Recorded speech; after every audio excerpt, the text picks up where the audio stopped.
Hi guys, so we have here a regular balut and the spicy one. So now we can have balut every day na kung kailan natin gusto. Ay, Diyos ko Lord, lahat talaga nabibili na dito sa TikTok. So now guys, meron akong ininit dito na spicy and regular. So kainin na natin to nang matignan natin, matikman kung ano ba talaga ang lasa. And yes, meron nga siyang sabaw.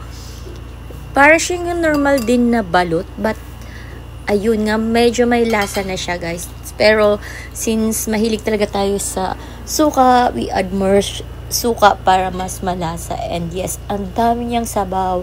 You can use boiled water para siya mag-init. Mas masarap naman kasi siya na mainit. Pero you can eat naman na kahit hindi na kailangan na ng natural, pero still mas prefer natin na mainit ang balut. So yes guys, sobrang sarap niya kainin. Wala siyang pinagkaiba sa ating regular na balut na kinakain sa labas. And ito ay hindi sobrang laki ng kanyang, hindi siya mabalahibo. So kahit isang suban, kaya mo siyang kainin. Pati yung matigas, yung puti is sobrang lambot. So kaya mo siyang kainin lahat. Wala ka talagang tapon. Kasi sometimes ako, hindi ko kinakain yung puti. So now, eto, titikman naman natin yung spicy. Kasi ang inuna natin kanina is yung hindi. Oh, baligtad. Basta yun guys. And yes, ang kanyang lasa ay, may lasa na siya kaagad. And sobrang malinamnam. And meron din nga pala itong expiration doon sa ating packaging, as you can see. Kaya malalaman natin kung expire na ito siya or not. And as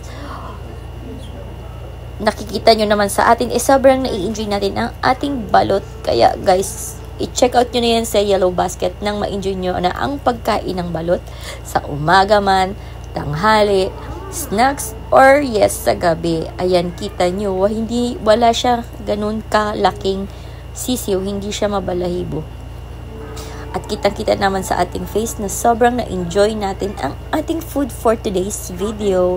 Yeah guys, so i-check out nyo na sa Yellow Basket ang ating Mr. Squirrel na balot. At for sure na hindi kayo magsisisi sa inyong matitikman. Kaya i-check out nyo na yan guys. Check out na. Enjoy the balut, spicy, and the regular one. So yeah, sobrang sarap, mai-enjoy mo. Pwede mo siyang dalhin kahit saan. And hindi pala ito siya mabaho, hindi siya masangsang ang amoy. Kaya sobrang happy ako for today's